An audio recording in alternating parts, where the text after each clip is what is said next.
This episode of the Adventure Game Engine Interest Series was brought to you in part by our Portal Maker patrons, Griffith Locke and Leona. We couldn't do the show without folks like you, so thank you. Correctly with the correct amount.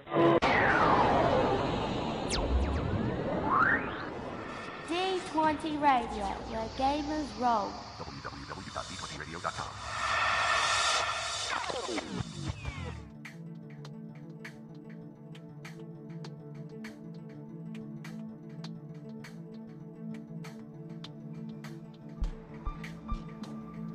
Welcome to the AGEIS, Acolyte.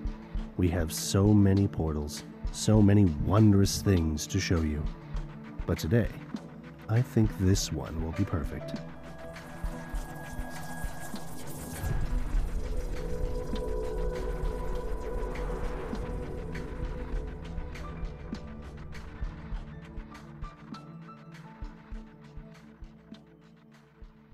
Welcome to the Adventure Game Engine Interest Series, everybody. And I seem to be having a great time managing my machines and everything. Hope that's cool with everybody. I'm a little lonely today, but not too lonely. We'll get to that. We'll get to that later. But thank you all for folks who are managing to join us on Twitch, and for folks who are listening to us in the later times in podcast land. Welcome to the Adventure Game Engine Interest Series, where we talk about all the age all the time. We've got some juicy meat of the show to get to later, but for now, got a little bit of preamble that we need to work through, so bear with me for a little while. First, we're going to take a moment to meet our fellow portal makers. As you fine folks know, we are members of the D20 Radio Network, and as part of that network, we take a moment to let you folks know about one of the many pods that are available to the Gamer Nation. And that's you folks, by the way. Hi. You can see us now, probably. This episode, we're featuring a trio of series that are all part of the same crew. The three shows are called Court Games RPG, Fortune and Strife, and Crimson Gold AGEIS. All three of these shows focus on the Legend of the Five Rings role-playing game, with each show having a different focus on this fascinating game of samurai, courtly intrigue, and adventures inspired by Japanese myth and history. Court Games RPG takes a top-down view of L5R, not unlike how we look at age games. They offer advice on how to run and play the game, update us with news about L5R in its many forms, and sit down with the folks who work on the game. Fortune and Strife is an actual play series with a focus on leaving the mechanics in the adventure so that listeners can get a feel for how the game sounds and plays. Crimson Gold AGEIS is another actual play podcast that focuses more on the story, and the mechanics are pushed back to keep the game more narrative. In their latest episode, the folks at Court Games have been continuing a fascinating series on environments in L5R, and the unique challenges and opportunities that each presents for L5R adventures. Most recently, they have covered running adventures in desert environs. I listened to it, and I got to learn what a rain shadow desert is. Don't quiz me on it, I probably don't remember. If you would like to make an appearance at court yourself, you can find the links for this show and the actual plays in the description for this episode and in the show notes. Next, we're going to be watching the portals, taking a look at the news. This coming December will be the annual Dragon Age Day. Dragon Age Day is an unofficial celebration of Dragon Age, the series of computer games, books, comics, and role-playing game that we once specialized in here at the show, and we still do. We participated in Dragon Age Day a few years ago. We are finally making a return. We will be streaming on Twitch as part of the Dragon Age Day festivities. While Dragon Age Day is technically the 4th of December, there are events taking place before and after the 4th itself. We will be taking part with 2 streams. The first will be on the 3rd, where I will take an hour to talk about running a tabletop role-playing game for folks who have never tried one, with a focus on the Dragon Age role-playing game. And then on the 4th, we will be running an actual play of the Dragon Age RPG. I will get you the exact times of the streams when we are closer to the dates, so please stay tuned for that. And next, we're going to peek through the portals to fan creations and alliance adventures. Today, we are going to be starting to use this segment to feature the offerings from the new Age Creators Alliance, Green Ronin's new community content program, which we're going to be talking about more here in a little bit.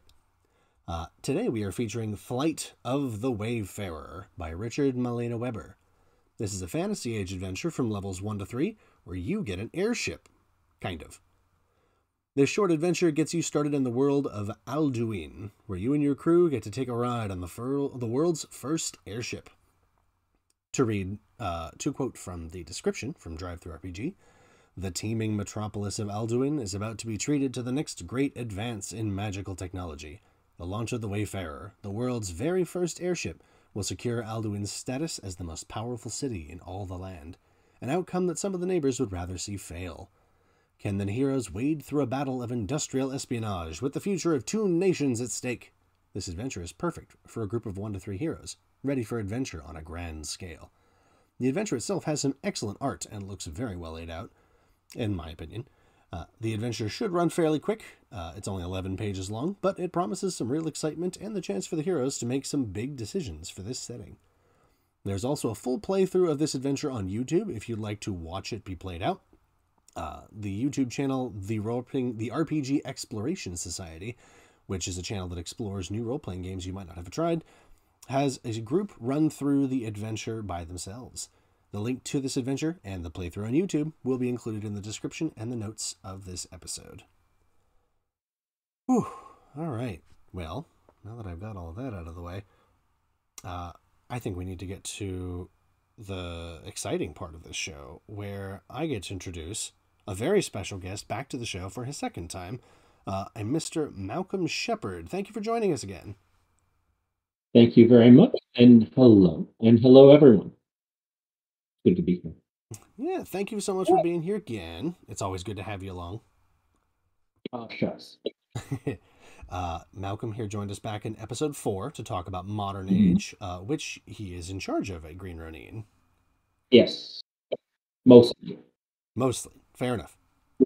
To clarify that a little bit, we have had Megan Fitzgerald, who some people may know if they are into Chronicles of Darkness, where Megan has done developmental duties for Changeling the Lost and Mage the Awakening, and a whole bunch of other work. But Megan has also worked on a couple of things for Modern Age as a developer. And one of those adventures is very close to coming out. It is it's a new adventure in the Modern Age Missions series.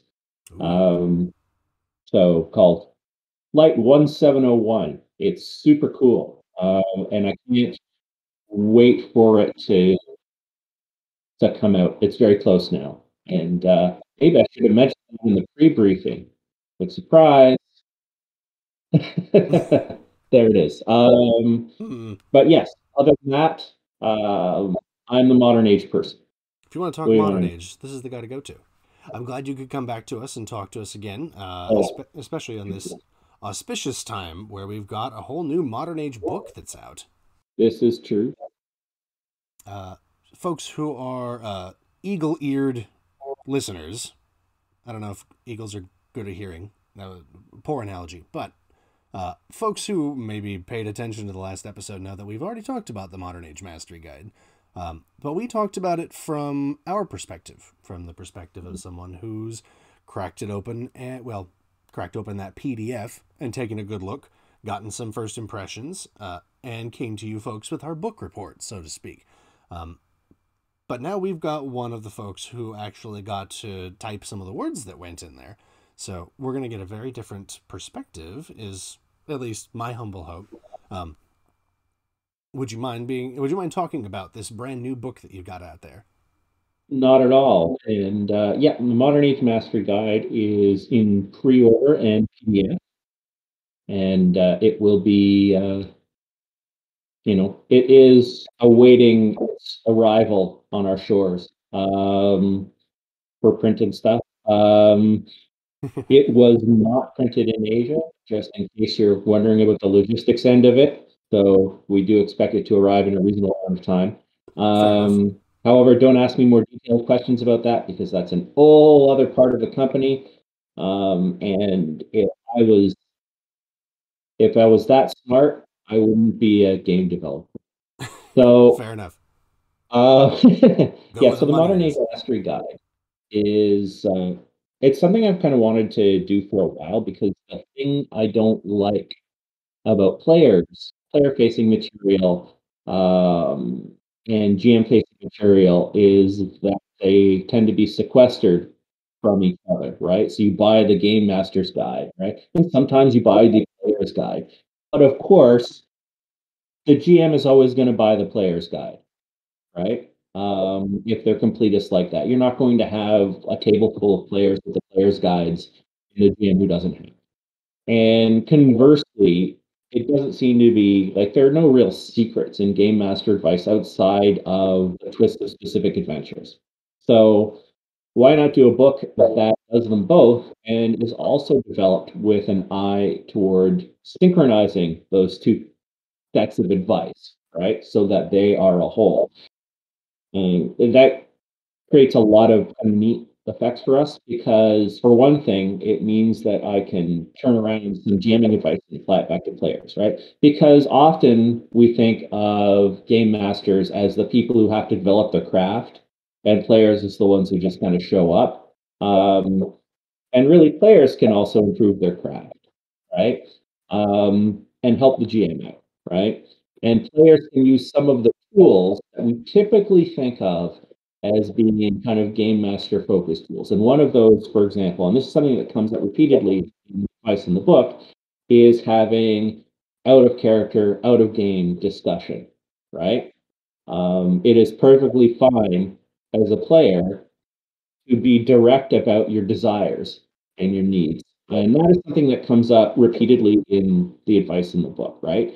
Is that, have an honest conversation about what you want. One of the things that has always been on my mind, and I may have actually mentioned this the last time I was here as a personal pet peeve, is whenever you go to forums or Facebook groups or Discord channels and stuff, and somebody asks for advice about what to do in a game they're in that involves a conflict with other players, and the advice is asking for some kind of, or with the GM, the advice is asking for some kind of strategy to kind of get one over, right?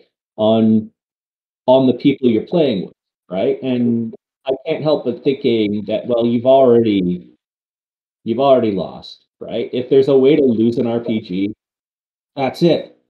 Uh, right? Congratulations, you found Is it. coming into the space with ill will. So that's kind of the overarching thing. However, while I did write some words, lots of people wrote lots of great words, and I'd kind of like to give a shout out to them, um, if you will indulge me. Absolutely. And yeah, and first on, I'm just going to look at the credits. Jesse Hainig is fantastic, and Jesse was the person who got me into the industry. He hired me to work on Mage the Ascension way back in the late 90s. Wow. And now he does story development for Star Trek Online. Just a fantastic guy. And he did a lot of stuff on character creation variations and additions. So the quirks and simplified characters and things like that. That's him. Howard David Ingham. They are so knowledgeable about. They did some of the original advice in the Modern Age Basic Rulebook, and so this kind of continues that. Um, Howard is also one of the foremost authorities on the folklore genre, um, and uh, and is just an amazing person to follow. And then you know I don't think I need to say much about Steve Kenson or Jack Norris because, you know, they're they've always been there doing cool stuff. Um, there's me. There's Will Sobel, who was working with us in operations for a while, and um, has some very original and contemporary thinking about bringing a party together. And then there's Nicole Winchester, who has a massive amount of experience with sort of the reality of play and dealing with player conflict because of her experience specifically working in high-end LARPs, right? I think she College of Wizardry, Grand Masquerade and stuff. So what a great pool of people to bring down and to share their perspectives. So it's a real privilege to bind all of those together. What a powerful team. And a powerful team, and I'm really happy with the way the book came out. However, I know that a lot of people are skeptical of these kinds of books because, like, why would I want to read a bunch of essays? And there are a bunch of essays. But we do have some systems. So one of the things, for example, is we have a bunch of options for different things that are kind of in some ways continuing from what we had in the Modern Age Companion.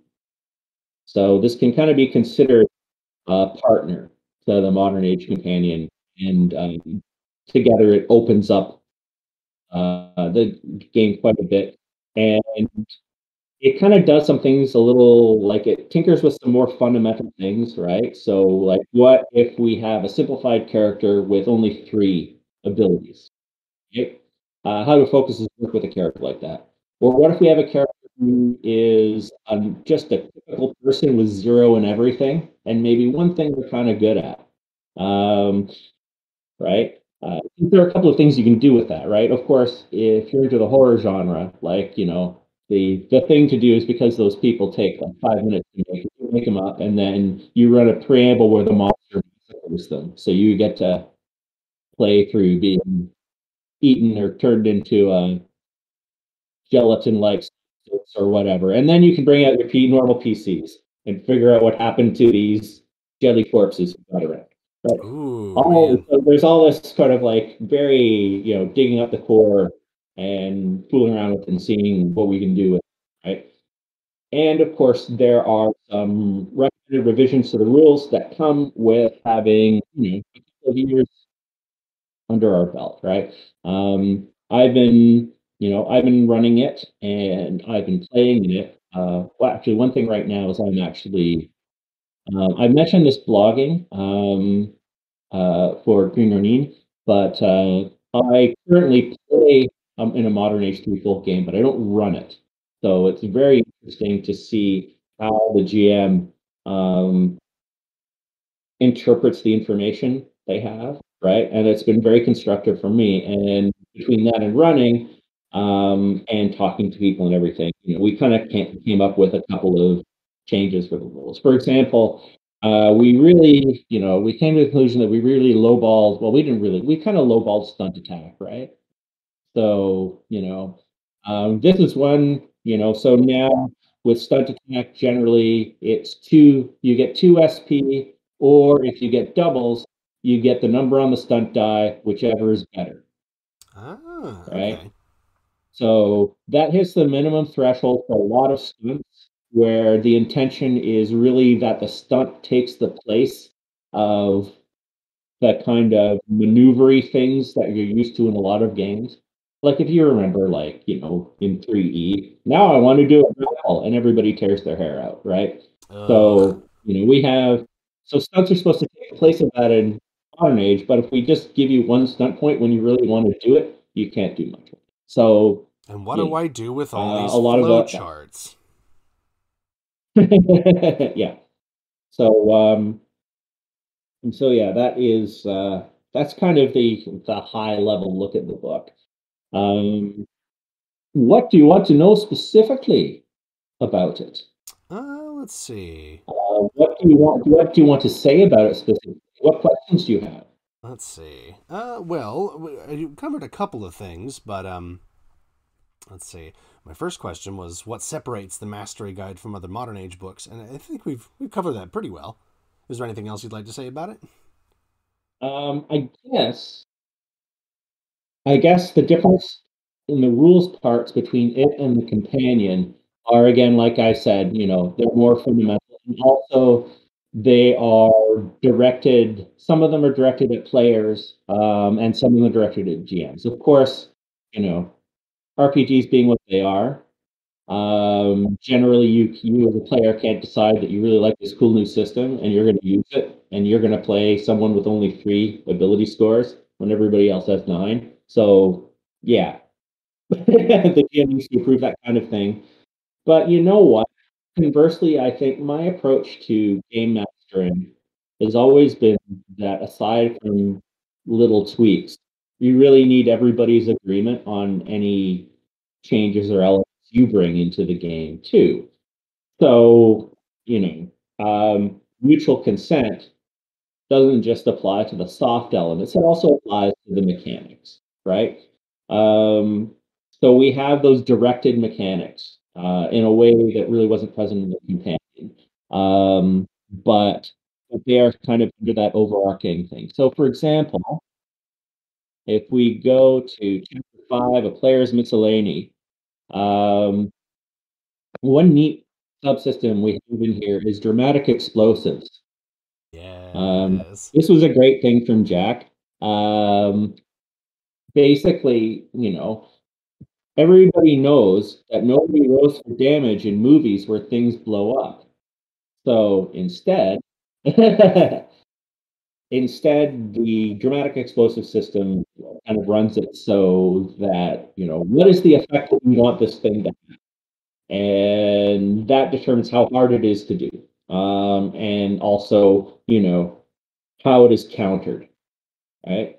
And I loved this so much, I extended it into a general system for murder, uh, which sounds kind of grim, but like it's not something that you would use against PCs routinely, except in some gritty mode games, right? But it does provide that, poisoning plot kind of feel, instead of thinking like, oh, I'm going to use these rules to make a hazard that generates this many d6s of damage, right?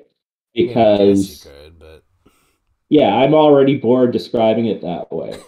So um, so that's an example of something that we have as player facing, because it is a player active focused action. But of course, it would require game master moderation. And it's the same with some of the things for weapons and so on and so forth like that. So meanwhile, on the ends end, we have a bunch of different sort of very meta options. So for example, we have a discussion in chapter 6 about target numbers. And it starts out by just talking about the statistics around target numbers, right? But then we get to some options for, well, um, what if you would like to succeed at a price, or what if you would like, to use the ever popular fail forward principle in modern age? And we have options for those things, right? Um, I personally am back and forth on those because for a complex game theory reason. Do you want to hear it? oh, please, yes. Can I bore you? All right. All right. So Not here's just the thing. me. Success. The thing is that if everything is yes, but, then it tends to create kind of regularity of action, which is not especially dramatic. Now, if you've read any Robin Laws will talk about highs and lows in storytelling, right? I think it's called Hamlet Sequence, but he does some great description of it, and if I remembered it better, talk about it with more detail. But we're gonna pound past my ignorance for a moment.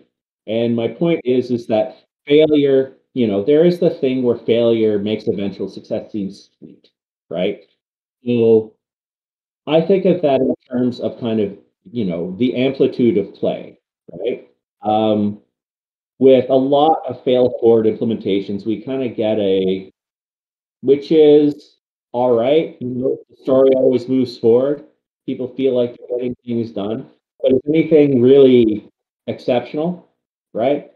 It can be, but so the thing is with failure, you do have those huge punctuations of success, and that goes back actually. And now I'm just gonna go and talk about a completely different book, The Companion. So if you remember this, there's some systems in the Companion's GMing section for modulating the frequency of success and failure, right? Mm-hmm. So there's still success, failure is failure, but the more you fail, the more likely you are to have a comeback, right? And you have, it's serendipity, and I forget the name of the other one because it's implemented in the expanse. It's the churn. It's in modern Yes. age too, right? But it's implemented as the churn in the expanse. So for those of you who don't know the expanse, which is a very fine game, it's similar to modern age, the churn is basically something that the more you succeed, the bigger chance something is going to come back and wallop you. So what it does is it creates that high amplitude and also makes it regular enough that you don't have this thing where like, well, when is my ship coming in, right? After making like a whole bunch of terrible rolls, right? Or when am I not going to succeed anymore, right? Because what we often want to do is we want to make fallacies of how things work real in games. So in this case, we kind of want to make the gambler's fallacy real, right? So the gambler's fallacy, if you recall, is the idea that if I, roll a die, the chances of getting 4 or higher will somehow increase the more I roll, right? Which is untrue. But we kind of want it to be true, don't we? That'd be nice. Right? And that's the fundamental urge we're trying to satisfy. So that brings us to options like diceless play, right? So diceless play gives us, and that's in chapter 6 later on. Diceless play gives us an option to do that with extreme precision because we get to choose how much effort we put into things, right? And the game master, of course, representing the other side in any dice contest, is capable of total control of the outcome in building that relationship. Well, almost total control, because of some things with the peculiarities of diceless play. So I don't know if I even got around to answering your question, No, but that's I said good. it. I really, I actually, if you wouldn't mind, I'd like to mention that diceless modern age again. It's something that's not Sure. really been attempted, or I think I don't know how. Maybe this is different on your end of the. It's on the end of the, I guess, the Discord stream, but I'm not so sure how many folks have even considered the possibility of making an age game diceless. It seems Well, it is so. a bit weird, isn't it? It Right? does, Uh, because it seems like so much of age is very dependent on those 3d6s, and taking them it, away. mhm. Oh, it absolutely is. But one of the things I really wanted to do with this book is acknowledge that we play RPGs differently now than we used to. Because this is a pre-pandemic production, if I Mm. remember the timelines right, but it seems to be especially relevant now because, of course, how often do you play with other folks at a table now, right? For some people, it's going to be, no, no, I haven't played face to face since March of 2020. Ooh. So, yeah. But of course, I've been playing on Discord, right? Before all this, people were playing on Discord, or they were, using some other live system, or they were doing forum games, right? I am fascinated with forum roleplay because it's this parallel tradition Yes. of role playing, right? Like, this is the thing I always tell game designers is like, okay, you can look at somebody's like cool OSR variation or whatever, and there's so much cool stuff there. And you can look at it, the ideas that people aren't looking at are in things like, chain, CYOA, and all of these, and there's a tradition of role playing that comes like out of fanfic, um, chat-based role play, where basically these people who have been doing what if Goku meets Harry Potter, like conversation-based forum things, like they have gone, well, what if we make our own worlds, right? And what are the conditions of that? Right? And then you have something like Jump Chain, which is about going somewhere and having an abstracted history of your character, in terms of stuff you get and skills you get, right? And the whole thing is to create this fanfic by jumping from place to place like this. Amazing stuff. Amazing stuff. So, and a lot of it involves no dice whatsoever. And in fact, what is the most common thing that happens in online games is the dice kind of get moved to the side a lot of the time because we have a conversational medium, because the online medium is the thing that does conversation in almost all of its manifestations, right? Here verbally or in text, right? Or purely through audio, right? So we have all of these things that are conversation optimized. So of course the dice are going to move out of the way because they're not part of the conversation. So that's a long way of saying that's why we have things like diceless play, right? Gotcha. And that's why we have things like in the player section, we have reference to fan casting, right? Yes. Like we live in a world where images of famous people are extremely easy to get and manipulate as much as we like. So, why not say that This is my our character, Dak our grizzled Barrow. detective is played by Jared Harris, right? Why not latch onto a cool actor or a cool aesthetic, right? Say that we have a gun or a sword or something that looks like that, right? So we can do all these things. In terms of dice specifically, it means that first of all, I personally don't care about cheating at my table or facsimile thereof, but this kind of removes it as an issue completely, right? Because we have these spends and points that are just, known and they can be verified pretty quickly, right? The other thing too with the diceless system is you will note um, that there is some discussion of sequencing bids, right? Mm-hmm. So that is something that often in bid-based diceless systems that people tend to forget is that um, second bid is always better, right? Mm-hmm. Because you gain intelligence from the amount of the first bid if it's disclosed to you before you bid in return, right? Yes. So, if you try and get a total, if someone tries to get a total of 14, you can go, well, I'm going to get a 15, right? That. So we have Mm-hmm. a couple of options for like simultaneous bids and things like that we lay out, right? But the idea is that we have something that is more portable and deterministic than dice to fit this conversation-based medium. And also maybe if we just feel like playing without dice too, and we get out of the, big brained justification for it.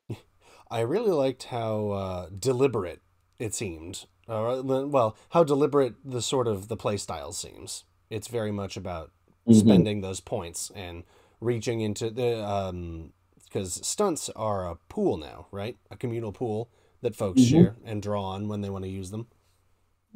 Yeah. I really liked that. Yeah. I thought And that was very fascinating.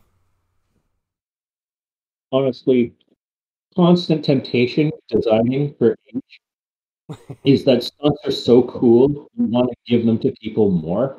Yes. So the temptation is to make them more deterministic and finding make it more deterministic in that if you spend a resource, you get it done.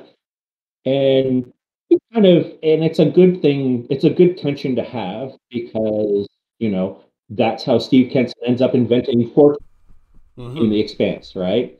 Which you use for exactly that kind of manipulation, right? It's a very popular And that's mechanic. how we get relationships, from Blue Rose, originally designed for Dragon Age, incidentally, but published in Blue Rose and ported to Modern Age, right? So we kind of have the edges of a totally deterministic stunt system, but we hold back from indulging ourselves completely and saying, yeah, you can do stunts all the time. For again, getting back to that sense of amplitude in results, right? Mm-hmm. It's cool to have stunts happen occasionally instead of all the time. It's cooler than being able to do something cool all the time, right? Fair. So, however, we kind of strike a balance here where in the dice listing where they're on tap, but maybe you want to be careful with them, Mm-hmm. if that makes sense.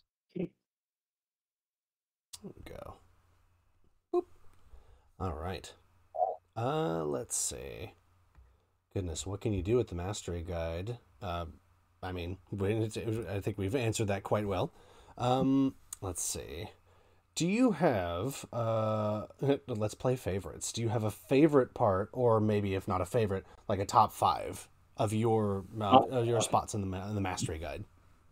Okay, well, I am especially fond of simplified character creation, because a whole bunch of reasons. The first thing is that I'm not a huge fan of session zero, Mm. right? I accept that it has to happen, but I want to play the game, right? Fair enough. And I've seen so many attempts at new campaigns get bogged down in that session zero. And Mm. there's this design trend to front load as much as possible. Right? And in some games that is appropriate and even good. Like I mean, I edited together Sword Chronicle, and Sword Chronicle is super duper front loaded, right? Mm-hmm. And that world building, house building component is huge and it's important and it's great, and you want to devote time to it. However, uh, when we're talking about more traditional adventure or even things that are not like one shots, for example, right? Especially for one shots,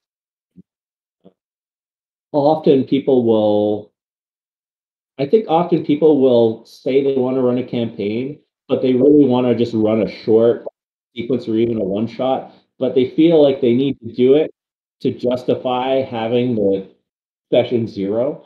So instead, what I really like is I like tools that let me get into play as soon as possible. And that means quick character creation tools, and that means simplified characters. Right? Um, Pretty much any game I've done work on, I've really advocated for those options. So we have a couple of ways of doing it I mentioned before, and let me see. I believe it's in chapter 2, variant character creation, which is of course where it should be. Under simplified characters. So we have 3 abilities: physique, reaction, and anima. Which each of them unfold 3 of the typical abilities in modern age. Right? And we have a bunch of simplified options for advancement, as well. And and that just lets you get to playing, right? Yes. It drops the character creation process. Um, One thing I especially like actually is the talent point option, which is on page 22. And one of the things is it basically lets you freeform talents by making them a relationship-like pool of points that you can spend on anything that fits under the talents descriptor, right? I thought that was So if very you want cool. to reroll, spend 2 points, right? And there you have it. So you don't need to look through the big matrix of talents, right? The disadvantage for systems like this, and this is something that Chris Kramis has pointed out internally when we've talked, and he's absolutely right about that, is that the danger is that it creates a kind of sameness among characters, right? Because, if you have this tool and descriptor system, then of course everybody really can do the same stuff. They're just bracketed by what the words say, right? And it's the same when you only have 9 abilities, characters can't necessarily be that much different. However, that isn't always a problem, especially in situations um, which are short term or use a small number of characters or things like that. Because I think often as designers, um, we tend to think of the set of all players and how one option compares to all the options that everybody in the world might be exercising. When really, they can't see the rest of the world. They can see the other half dozen people, right? Top who are participants. Ooh, actually 6 people, 6 other people, that would be wacky. I've done it before. But anyway, Gonna stay on target. but yes, the so that could be enough variety in that set, right? Where it does break down is, if we run successive games and successive characters, then they make start to blend together. Plus, we lose the plus with generalized freeform characters, we kind of lose the pleasure of character build play, which is kind of Yes, yes. which really I fought with this for the longest time. I used to hate it when people talked about their D&D and Pathfinder builds and how that's just consumed everything at the cost. Oh, and Exalted was terrible for that. Yeah. But but the thing is none of my business how people enjoy things, right? So of course that's part of it, and that's part of the pleasure. And it doesn't harm anyone. Of course I'm going to uphold it, and I should. So I apologize for all the terrible things I said about people who are too into builds. And that's what you lose. But me personally, I love having simplified streamlined characters to get into play immediately. I can hear that. I understand that. All right. Yeah, I don't think I have 4 more. I like the rest of the book, but I'm biased. Fair enough. Let's see. I think everyone here at the Aegis definitely agrees that it is a must-have. Uh, even for the essays, I think they're all excellent essays. I think I made mention of a couple of them that are very, very important reads for everybody, both sides of the GM screen, if you use a GM screen, of course. Mhm. Very good book to pick up. I would say on par. I really, really, really enjoyed the Modern Age Companion, and I think it makes an excellent partner for that book. Oh, thank you very much. Let's see. I think we could probably use this Modern Age Mastery Guide for maybe a certain community content program that's floating around out here somewhere. Well, there is the Age Creators Alliance that Yeah. was just kicked off. Well, not just kicked off. It's been happening for a little bit now, and it's great to see. I have to admit, I can take virtually no credit for it Okay. because it was, Troy Hewitt doing a ton of work, doing the communications with people who wanted to make stuff and with drive through and just sort of noodling it out. And it took some time. I think previously, the problem with any new initiative is that unless something's going to catch fire when you do it, it's everybody's second game, right?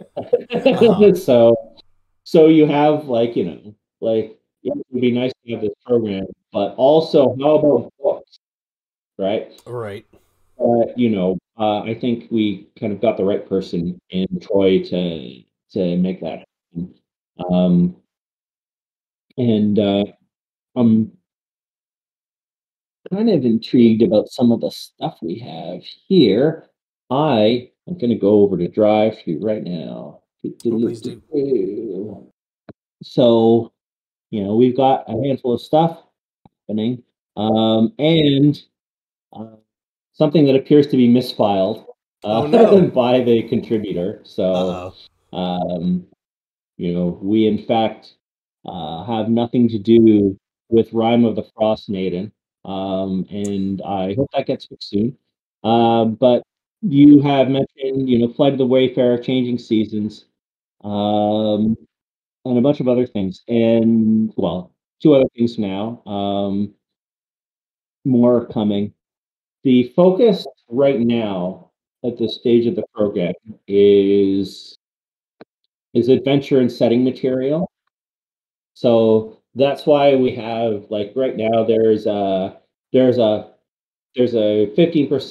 a rough 50% guideline on rules content. And it is rough in that, like, basically what we don't want is we don't want someone making a pure mechanics supplement at this time. Fair enough. That may change over time, right? Because this and the Chronicle Guild, which is our other community content program for Sword Chronicle.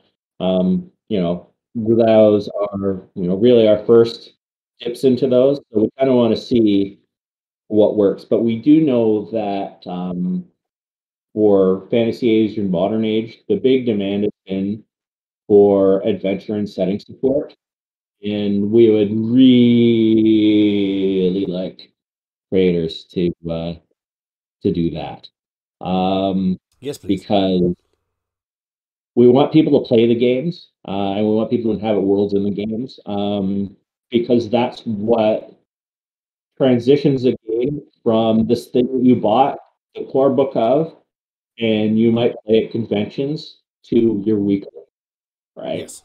So of course, that's in our interest. We want Fantasy Age, we want Modern Age to become your weekly, right? So that's the emphasis. I have had a couple of ideas for stuff to do. Um, like, I'm a big fan of dark fantasy, for example.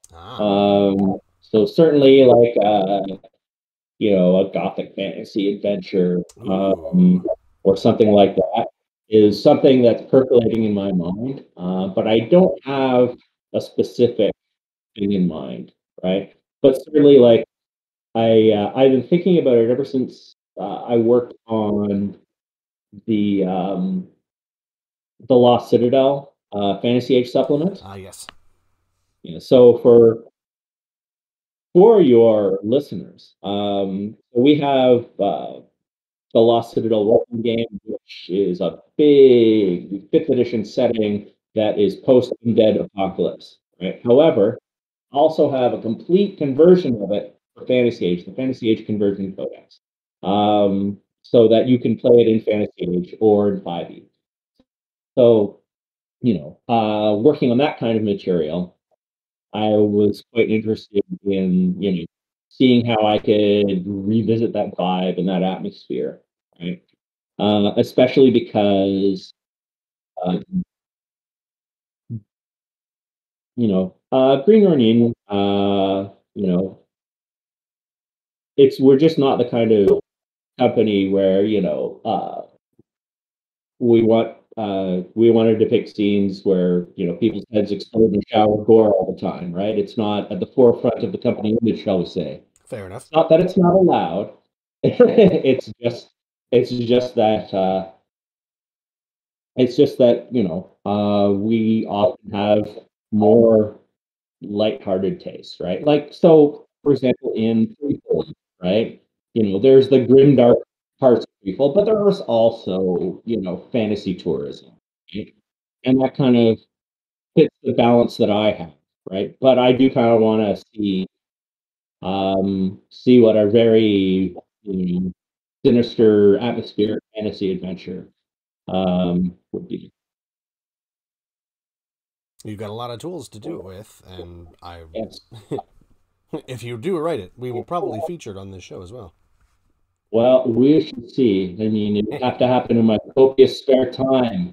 Oof, fair enough. Yes, yes. Mm. Let's see. So not a lot of rule stuff happening right now.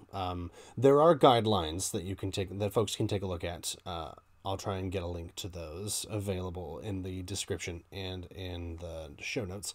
That mention that 15%, I believe it was 15% roughly of the page count can be new rules content, but it should be focused mostly on your adventures and your settings. Yeah, and it's like I said, it's a work. You know, we're having some discussions about about different settings, house settings, and different things we want to see from the program. And I'm not the boss of any of that, but I am kind of excited to see what's going to happen. As we kind of see what people are producing and also what people are asking for, right? Yes.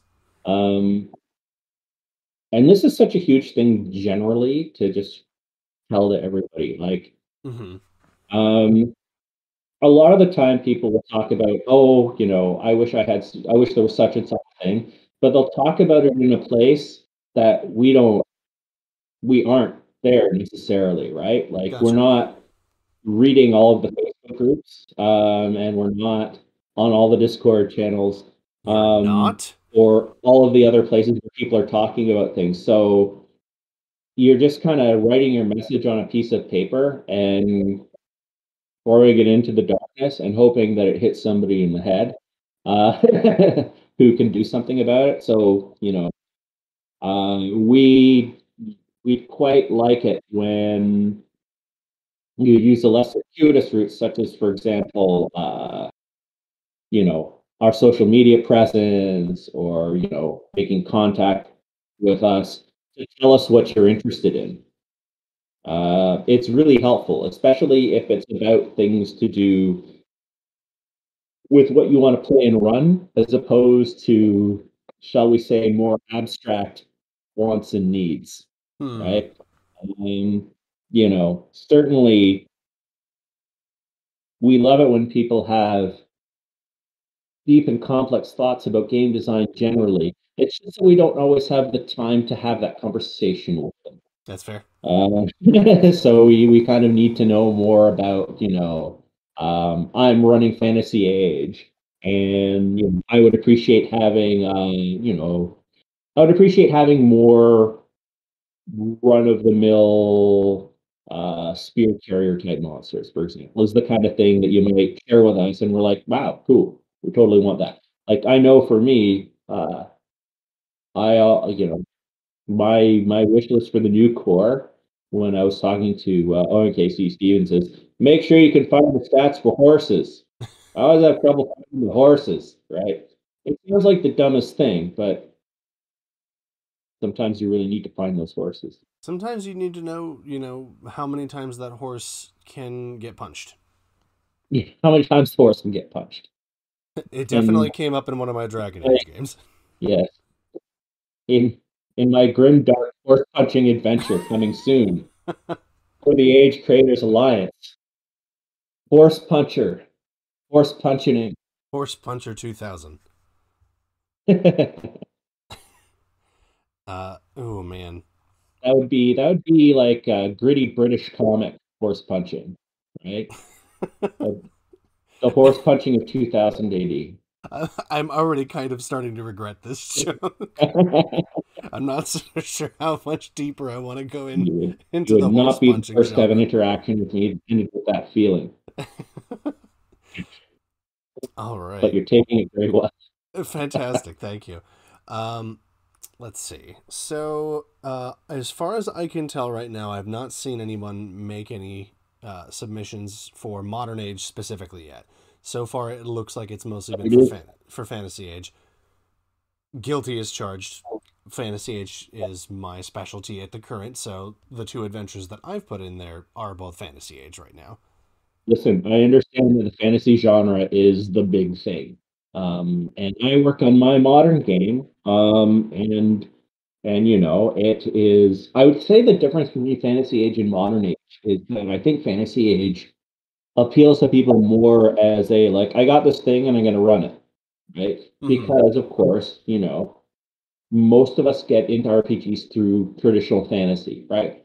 Through D&D, something like D&D, Mm-hmm. Pathfinder, say, um, or just through generally being interested in fantasy as a genre, right?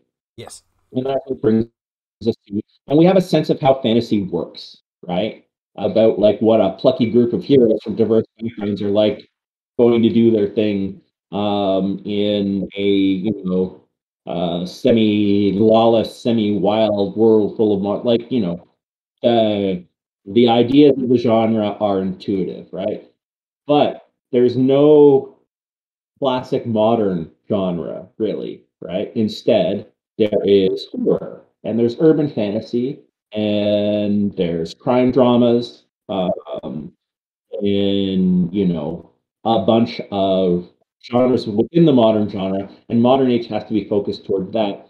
And I think that makes it more appealing for people who are more tinkerers from the outset, right? Which is why we have things like modes, right? And why, of Yes. course, we have two books, the companion, now this one, with so many different options, right? Because that's the vibe of modern age, right? And to those of you who love fantasy age, love modern age, so many of the things in modern age can be converted with almost no work at all. Um, I have and we already have some stolen many things from a notable, Fantasy Age game. yeah, yeah, it's that's true for pretty much every age game. For example, uh, going back to enemies and allies, right? In enemies and allies, there are some guidelines in the back for converting things from Blue Rose and Fantasy Age to modern age. Um, you know, so that back and forth conversion is possible. We have some support for it, but we also think about it often when we're doing the design side. So, for instance, with enemies and allies, I avoided a lot of classic monster type things that could fit it in the modern day because I knew that they were in fantasy age already, right? Ah, there you go. Um, right. So that's why you don't have a normal vampire, right? Instead you have like a a creepy MRA psychic vampire. Ugh. I mean, Who like drains the life from you through negs and crap like that, right? So the ring but wraith put its lips to my ears and said, "If you won't debate me, your argument is invalid." Ugh. Ugh. yeah. We do have like, but Fantasy Age has like great classic cinematic vampire um, antagonists there. They're easily convertible. So Oh yes, there you have it, right? absolutely. Uh, and of course, I imagine that. Oh goodness. Something that I've seen coming up with specific reference to the Age Creators Alliance, and with Modern Age being even more toolboxy than a lot of other Age games, um, there's a lot of customization that a lot of folks like to do for their individual games. Um, so a couple of conversations have come up about folks who want to say like use a Fantasy Age monster in a Modern Age adventure.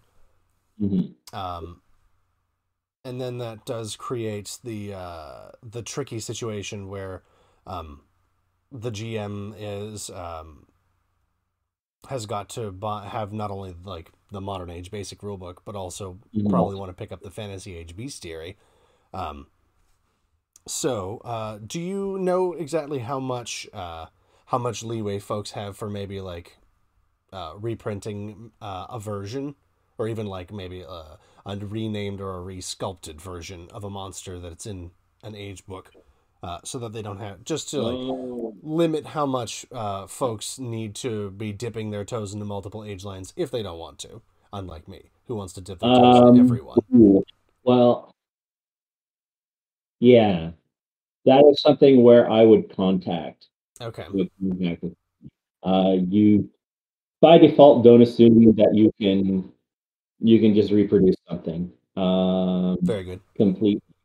Like what we want is we do want an emphasis on new material, Hmm. uh, and and that's kind of where things are right now. I I think we're just going to see what the reaction is with the current guidelines before we really have that conversation of opening more stuff up. Hmm. Um, but you kind of caught me because that is probably a question that should be routed through to even not necessarily Troy, but you might want to message someone, or that's something. Well, I'm right here. I'll bring it up. Fair enough. So Well, I appreciate that. I figured I'd just throw it out there because it's a yeah. conversation I've seen coming up, and some folks are just a little concerned about it. And the PDFs aren't that expensive. I don't think it's that. Mhm. Personally, I don't think it's that big a deal. And I mean, the more age books you've got, the more resources you can pull on.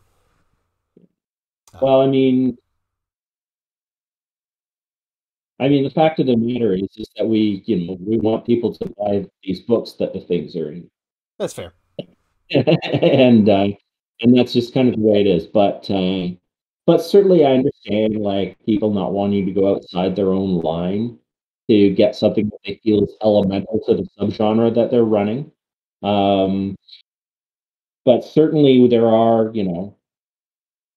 one thing I would strongly recommend is to the um, look at the stat build options that are in enemies and allies, because there is actually quite an extensive section about how to make pretty much anything and get it to the right threat and everything. Hmm. So, there isn't a stat line for a vampire specifically. You can certainly build one from the ground up with the systems in that book. So, and there's Gotcha. also a lot of to be said for something like reskinning too, Yes. right? Um, because the fact is that we can't necessarily get to every possible variation of a thing. Um, and my preference generally is to do something with depth instead of width, if I can help. Like in the Mm. basic rule book, we have pretty truncated stat blocks, but of course, in in enemies and allies, we have like about a two-page profile per entry, right? And that's something that is also going to be true with the creature section in Modern Age Powers. Oh, there's a creature section in Modern Age Powers, the book that's not out yet. Ooh, Uh, you heard it here uh, first. Along with lots of items that are really cool too. Very, very Oh curious yeah, about that's that going book. to be a pickup. But you know, the tools are there within Modern Age, Hmm. right? It's just that because we have more of a DIY support focus for Modern Age, we don't necessarily tell you how to put everything together to do a specific thing. However, that is not a bad idea for something that I could blog about um, on the Green Ronin site, right? Gotcha. And in fact, it relates to a conversation that I had recently about providing specific support for building your own game in specific genres and stuff. And we're noodling around ideas to do that. And well, when we do stuff, generally you will find out after. Hopefully, yes. Mm. Has there been any talk about maybe allowing threefold as a setting? Maybe, at least, probably not right now, but maybe in the future? I actually do have an interest in that. Yes, yes, we talked about it. One thing I'm interested in is people coming with new planes, and in fact, I have a spreadsheet that have all the plane index numbers on it, Ooh. on them. So if we do that, what I want to actually do is I want to make that I want to make that a public resource somehow, so that everybody gets their everybody gets their own number. If they want to make a play for the Uh, game, that's fun. so that they're in the development catalog. Very fun. That's very fun. Hmm. Build ourselves a little So multiverse or metacosm. yes, That yes, sounds like a lot of fun. yeah. So, yes, indeed. I would love it if there were any plans out there. It's not allowed yet, but certainly it's something that I'm interested in pursuing. And again, early days for the program, so we'll see how it goes. Very good. Threefold just seemed like a real easy fit for something like this. Well, yes, yes, it is. It's designed for that because as I always said, there's no one modern genre, right? So if I was, so in order to do a flagship setting for modern age, it basically had to be that. It had to be something that supports virtually everything. And Threefold kind of fell out.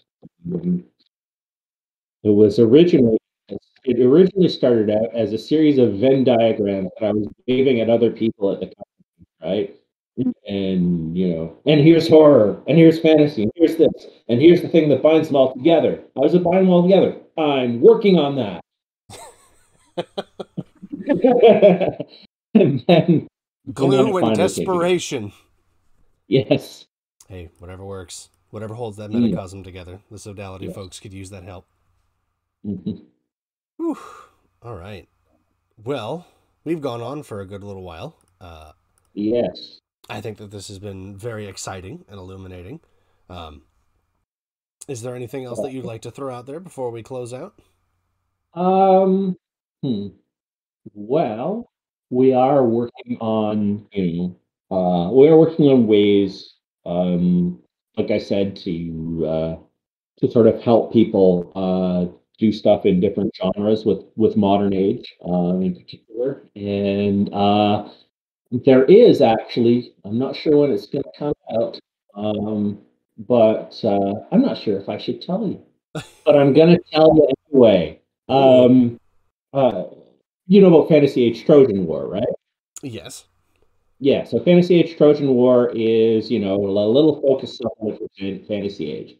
And I did that. That was one of the things I did, um, or I kind of got started because I worked with it on Steve, and it was with Steve, and it was based on the original work of Aaron Rosenberg.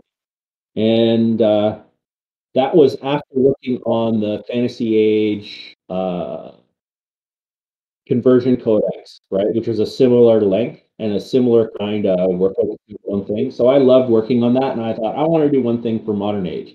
And what is the genre that everybody wants to play that is semi-modern, but not? It's cyberpunk. So Oh, man. there's a little cyberpunk thing coming. I'm not sure Oh. when, but it's written. Ooh. Um, so it's just going to provide focused support for cyberpunk games. Oh, and it's got some great things. It's got body swapping, Oof. powered armor, and and artificial intelligence and automation, and ah, oh, it's fantastic. And part of it was that I got Steve to work on it because anytime I get tired and lazy, I asked Steve to help me. What a guy. Because Steve is just so good. So yes, that is a thing that is coming. And speaking of other reasons to praise Steve, he was the lead designer on Modern Age Powers, which I must emphasize is not Mute's Masterminds for Modern Age. And Very I'm good. probably gonna have to say that a whole bunch to modulate expectations, Probably. but it's a cool book. So there's stuff coming for Modern Age, and there's this one big thing that I can't tell you about, but it's so big, and it involves a 200,000 word draft, and Oh dear. hopefully we'll talk about it next I'd love to have you on again to talk about it. week. Whatever it may be. Oh goodness, well that's exciting. Mm-hmm. So many things that you've heard here first, everybody. Yeah. Well, Who knows what they're going to say to me back at the office? well, maybe they don't listen. Maybe it's fine. Although I do No, believe. I know for a fact there are a couple of people listening. Oh, So I did see a couple of viewers who had some very familiar looking names. yes. Uh-oh. All right. Well, thank you, everybody. Everybody in the chat who is joining us live, and everybody who is listening in podcasting land. Thank you, Mr. Sheppard, Malcolm, for coming on again. Thank you so much for having me. Absolutely. And thank you all out there for listening to the Adventure Game Engine Interest Series. You can join us and other fans on the D20 Radio Discord or the Green Ronin Age Appropriate Discord. We have our own channel in the D20 Radio Discord if you'd like to leave us a message with a question or a custom creation. This is Ren wishing lots of sixes on that stunt die. And for Jess, who can't make it today, this is Jess wishing you good heals and happy feels. Thank you all so much for listening, everybody, and we're going to see you next time. Bye-bye.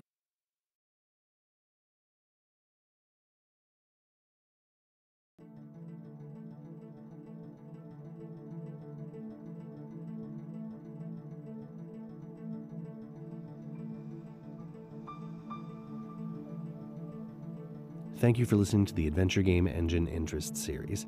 If you like what we do, please consider supporting us on our Patreon. If you support us at only $3 per month, you get to vote on our Patreon-only poll, which is worth twice as many votes as the other polls. Anything you can contribute is appreciated. You can find a link to our Patreon on our blog in the post for this show. If you'd like to keep up with the show, you can follow us on our Facebook or Twitter. Feel free to leave a comment or a question, or even tell us how your age games are going. We do love to hear. Feel free to comment on our show on SoundCloud, and if you can, please leave us a review on iTunes or Google Podcasts. It really helps us out. The music and sound effects you heard on the show all came from Syrinscape, the legendary program for providing sound effects and music for your tabletop games. You can get started for free if you want to try it out first, and subscribing gives you wider access to the impressive and still growing library of sounds for fantasy, sci-fi, modern, superhero, horror, and other types of games. Take a listen to Syrinscape, my friends, because your epic games need epic sound. This is Ren, wishing lots of sixes on that stunt die. Please take care, everyone, and we'll see you next time.